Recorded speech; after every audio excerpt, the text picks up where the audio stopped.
Everybody's concerned about food and water, but why should we also worry about climate change? Very simply, food and water are factors which contribute to climate change, and climate change is altering how and whether we get food and water.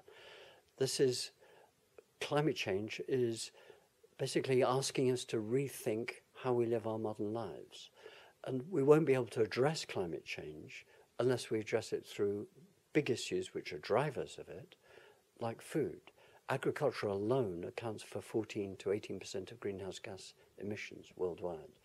A huge study by the European Commission showed that 30% of all the greenhouse gas emissions of European consumers was their food. Food is a major driver of what we do to the planet, and also it's become a major indicator of what we think a good life is. Just having thousands, tens of thousands of goods in a supermarket we consider to be progress, but we're now realizing it comes at a cost. And the conference today is focusing on the nexus between health, security and climate change. Where do health and security come into it as far as food and water are concerned? You get conflicts where there's shortages of food. You get conflict where there is climate change. When you have those three, a rather dangerous stew put together, those three ingredients put together, wow, then we're going to see trouble. We're already seeing beginnings of good evidence about how climate change is shaping migration. We know it's dislocating food supplies. We know even giant food corporations, the Western giants, the modern food baronial class, are now worried about climate change because they want to be around in 30, 40 years' time. And they're looking ahead and they're saying, well, actually, we're climate change adders. Now, they are actually locked into a real difficulty. Is they're shaving carbon out of their products. They're beginning to shave water out of their product. There's huge amounts of water used by the food system, but they can only get so far.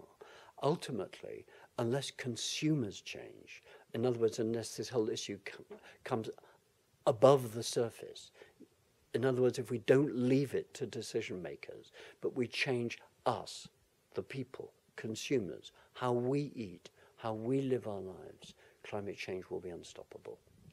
And you mentioned there the potential for food and water scarcity to cause conflict. Is that something that's happening already? We think there are already signs of that happening. We're seeing it in the central belt of Africa. You're seeing it certainly in East Africa. We're seeing it in some parts of the shedding of populations across India and Asia. We're seeing the beginning signs of it. If that scenario is right, I'm cautious, but it looks like it may be happening. Certainly climate change is happening. And why would we not expect people to be moved by the climate changing? The animals are already moving. Why should we not expect humans will move? And just finally, food production today is obviously largely oil dependent. But as we move to a greener economy and a more renewable economy, how is that going to impact food? I know that on the one hand you have biofuels, but is there potential for positive change as well? I think to decarbonize the food system is very hard. The studies that we've all done in my world and the enormous data that we can now draw upon suggest that unless we alter the upward rise of meat and dairy consumption, just to single out one issue, we will not actually manage it. Because meat and dairy now accounts for half of all the cereal use on the planet. Of that cereal use, huge amounts of water are spent on it. Irrigation, deep waters, and we're feeding animals which are then adding to our public health burden. The cardiovascular diseases, the climate change and connection to cardiovascular disease is now through things like meat and dairy. And that's just one issue on the plate. Okay? We've got to rethink how we grow plants, which plants we eat. We know for our health we should eat more plants, more fruit and vegetables. But how do we get those? Do we get them from dry areas? In Britain, we're talking in Britain, we get huge amounts of our vegetables and some fruit from actually areas in water stress in Spain. Why are we doing this? This is completely crazy. In that sense, the food system of the last 50 years is now going to have to be re-engineered. But we won't do it unless we get culture change, unless consumers change. And all politicians are frightened of saying that. All food companies are frightened of saying that. But academics like me are not frightened of saying it.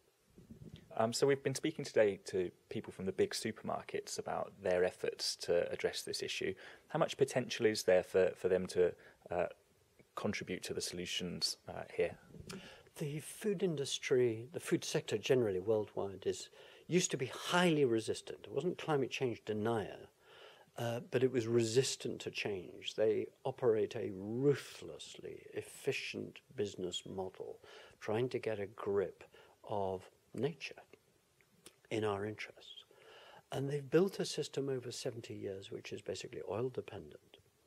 And on top of a model of progress in food that was already oil dependent, fertilizers, primarily fertilizers, not just the oil to drive the tractors that replaces the people and the animals, but fertilizers. It's fertilizers which have driven the green revolution, the plant-based science that allowed bigger yields. But now we're in a situation where that same food industry, which has ruthlessly driven down prices, enabled consumers in the Western world to have a supermarket with 30,000 items in it. How can you eat 30,000 items? But it's there, it's choice. It's this fantasy. The supermarkets are the modern cathedrals of life. And they are actually the symbol of what's got to change. And if there's one fact which I always say, which is that in Britain, this supposedly very efficient food economy where we have 4 or 5 retailers who produce or sell 85%, 90% of all the food the British consume. On British motorways, 1/4 of all the wagons, all the trucks, all the lorries are food, and half of them are empty. So those motorways have been paid for by the public, which now zoom up and down lorries to shave price off for you. That's got to go. What kind of other changes can supermarkets look to make? We've heard some ambitious claims. How realistic do you think they are? Supermarkets are trying desperately to shave off the carbon. They know, they look ahead. They actually take, unlike politicians, they take a long perspective. They're interested in being around in 30 years' time. Some of them are very old companies, or relatively old companies. What they're beginning to do is shave off carbon, beginning to audit water and trying to address a bit of water. But they can't get out of the fact that they're locked in to a system which was essentially oil-based. And it's based upon a logistics system, the motorway system, which trucks food up and down Europe. They can't get out of that quickly. It's going to require a very big change, and it's going to have to be much faster than they want to do it. And I'm always saying it to them, you can't do it out of sight. They're all doing it beneath the parapet, called choice editing. They call it choice editing. They say, oh, you've got the choice in the supermarket. But actually, they're editing your choice. Okay? But actually, the big issue is it's got to come above the parapet. And where you and I say, I don't need that. I don't need it anymore. I don't need this 30,000 items of food. My body, my health, let alone the planet's health, does not need 30,000 items of food. It doesn't need 1/4 of all the trucks on British roads to be food, half of which are empty. And are there any signs that there's that culture shift amongst consumers, that we're beginning to see that acceptance? We're seeing odd pockets of what I call democratic experimentalism. You know, what is seen by some as lunatic fringe. My favourite is the Fife diet. In Fife, in Scotland, you know, not a benign climate. People set out 4 years ago to say, well, we're just going to eat food from within Fife. Okay, what did they do? Actually, they lost weight. They lost weight. They generated more money for small growers. They've actually helped rebuild a little food economy instead of being the trucking economy. Those are tiny possibly unreplicatable experiments. But they're a sign that people are beginning to be aware of this. The transition towns movement, the localism. Look at the food industry's own surveys of what the British are thinking, indeed Europeans, and localism comes up very high, actually. But they don't know what that means. The food industry gives mock local. What you don't know is it may look local, but it's been up and down motorways in trucks. In that sense, we're at a very interesting moment where there is an uneasy public sentiment at the moment in food. And the food industry is uneasy, trying to do a little bit to change. But the enormity of climate change, the enormity of the public health costs of current diets actually needs more than just a little bit of shaving, a little bit of experimentalism. It requires culture change. And just quickly, what's the kind of policy context for these changes? Are the government supporting this kind of transition? The British government has been pathetic. The last government began reluctantly to edge into some of this territory. It produced, just before it was elected out of office, an interesting document called Food 2030, which was a strategy for food by 2030. One of the 6 goals was sustainable diets. Wow, is that important?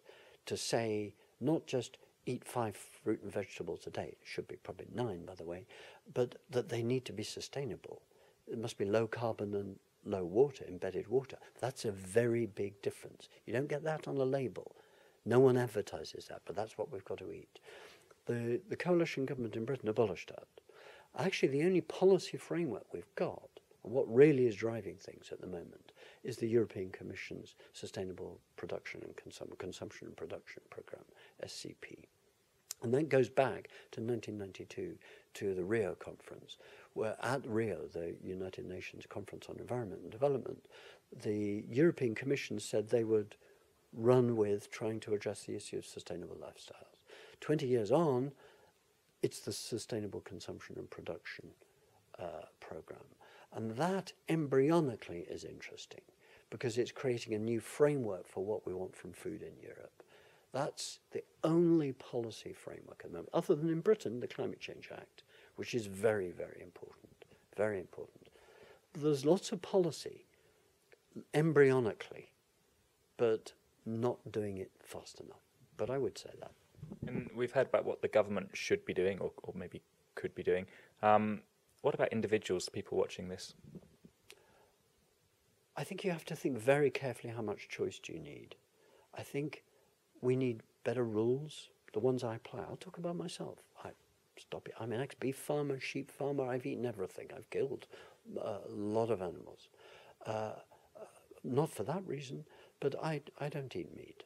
I do eat some dairy. I actually am beginning to think I ought to eat some meat, only if it's been from Wales or the Pennines where the sheep has grazed uplands and is keeping the carbon in the soil. I'm beginning to think in a totally different way. I think dramatically about cereal use. I think very hard and long about logistics. Where has that food come from? How has it got to me? My diet is, in public health terms, is very good. That's advice we give for populations. It doesn't mean say I'll live long and you won't if you're eating burgers every day. What would I say to do? I would say eat a large amount of fruit and vegetables, eat them in season, because that is a proxy really for carbon. Think about the water. Try and reduce your packaging, although packaging is not very high actually in terms of its environmental footprint, but it symbolizes. A very big thing is to cut down on your waste. Don't overbuy. Make sure no food is thrown away out of your fridge or your larder. That's actually what sustainable living is about. That's what I try to do. Any waste in our house is peelings, some, not much. It all gets composted. So it goes back into the soil where on our London garden, my wife and I grow food which we try to have something from our garden every day. Professor Lang, thank you for speaking to us. It's been really interesting.